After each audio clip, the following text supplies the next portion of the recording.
What if I told you that before the internet, before telegraphs, before modern banks, one family moved money across Europe faster than governments could move armies? No shadows, no secret handshakes, just paper, trust, and information, used better than anyone else on Earth. This is not a conspiracy story.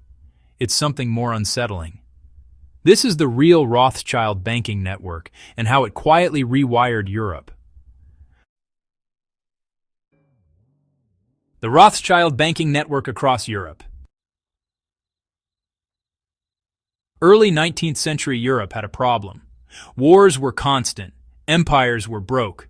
Kings needed money now, not after tax season. But moving money was dangerous, slow, and unreliable. Gold shipments got robbed. Borders froze assets. Governments defaulted constantly. Banks were local. Politics were chaotic. There was no system. And into that chaos stepped a single idea. What if one family operated banks in every major European capital and trusted each other absolutely? That idea changed everything. The story begins in the bustling city of Frankfurt, a place alive with commerce, ambition, and the hum of possibility. In the late 18th century, this city was a crossroads of trade and culture, but also a place where social mobility was rare and power was tightly held. Mayor Amschel Rothschild wasn't born into wealth or privilege. He was born with a sharp mind and an eye for detail. From a young age, Mayer understood that true power didn't come from titles or inherited status. It came from knowledge, discipline, and the ability to see opportunities where others saw only obstacles. Instead of chasing after the approval of the nobility, Mayer immersed himself in the world of currency, rare coins, and the intricate web of trust that underpinned financial transactions. He became an expert in the value of money, but more importantly, in the value of relationships and reputation. Then, Mayer made a decision that would change the course of banking history, a move no other banker had dared to attempt on such a scale. He sent each of his 5 sons to a different financial capital: Frankfurt, London, Paris, Vienna, and Naples. This was more than a business expansion. It was the creation of a family network that spanned Europe. Each son established and managed an independent bank, operating in the heart of their respective cities.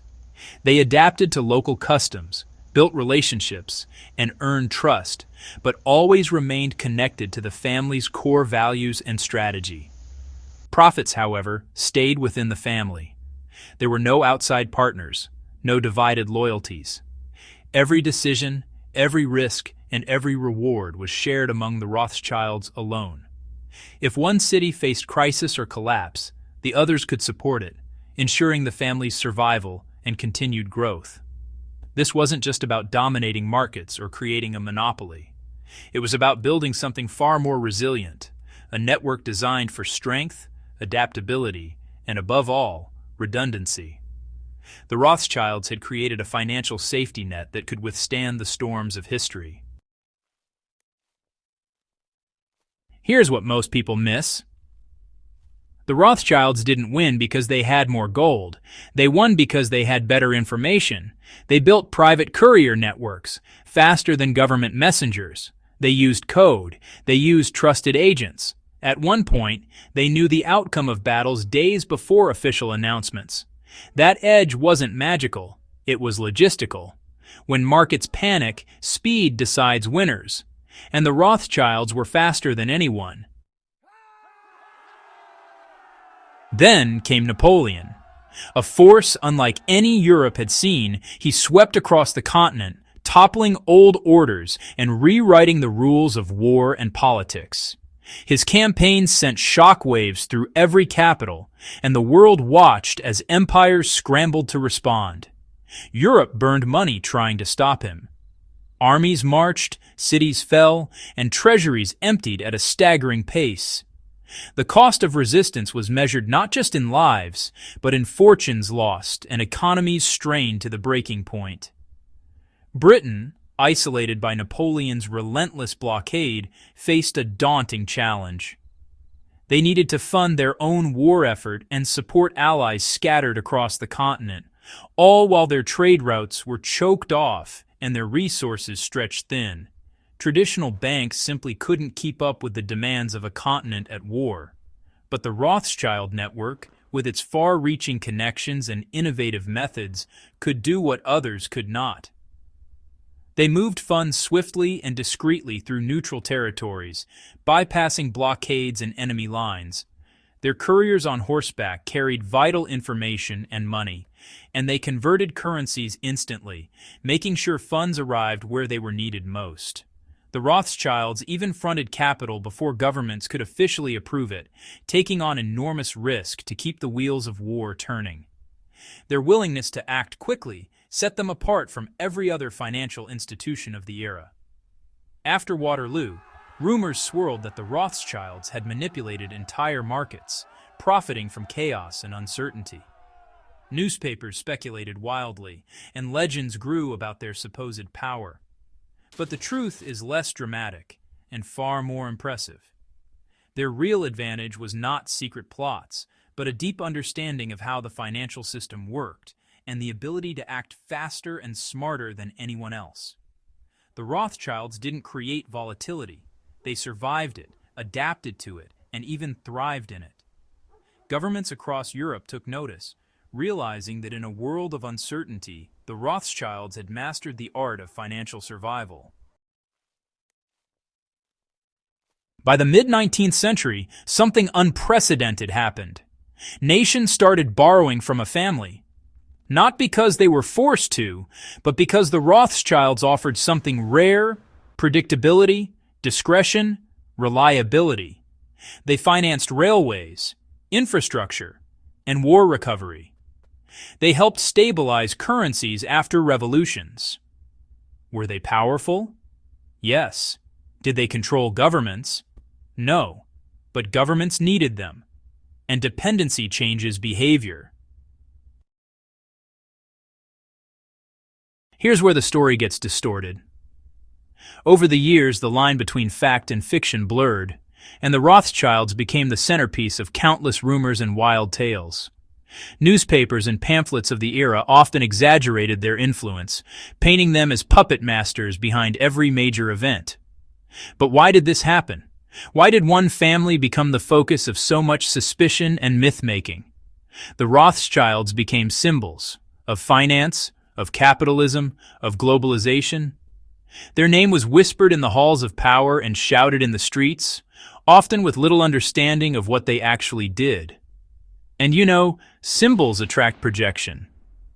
People needed someone to blame for the rapid changes and uncertainties of the 19th century, and the Rothschilds, with their wealth and visibility, were an easy target. They were blamed for crashes they didn't cause, for wars they didn't start, and for political upheavals they had no part in. The truth was often far less dramatic. They were accused of influence they didn't wield, and their every move was scrutinized and exaggerated by a public hungry for simple answers to complex problems. Over time, they were turned into a kind of catch-all explanation for these really complex systems. Whenever something went wrong in the world of finance, people pointed to the Rothschilds, even if the reality was much more complicated. But honestly, the real story is less sinister. Less about secret plots and more about being in the right place at the right time, with the right skills and connections.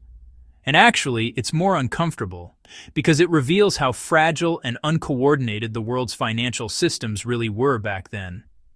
The Rothschilds didn't create the chaos, they navigated it. They succeeded because institutions were weak and coordination was rare. They built networks where none existed, and that made them indispensable, not omnipotent. They didn't rule the world. In fact, they were just one part of a much larger, messier story about how modern finance was born. They just filled gaps the world hadn't built yet, bridging distances, connecting markets, and helping to shape a new era, not through conspiracy, but through opportunity and necessity. No empire lasts forever. By the late 1800s, central banks grew stronger and telegraphs, well, They erased information advantages. Corporate banks scaled beyond families. The Rothschilds adapted, but the edge narrowed. Finance became industrialized. What once required blood ties now required, balance sheets. The network didn't vanish. It normalized. Here's the part worth sitting with. Modern global finance, international bonds, cross-border lending, sovereign debt markets, they all echo the Rothschild model. Not secrecy, not control, coordination across borders, trust built faster than law. They prove something fundamental. The most powerful force in finance isn't money, it's credibility at scale. The Rothschild story isn't about hidden hands. It's about what happens when systems fail, and someone builds a better one. And the uncomfortable question it leaves us with is this: if one family could do that in the 1800s, who's doing it now? Fade out.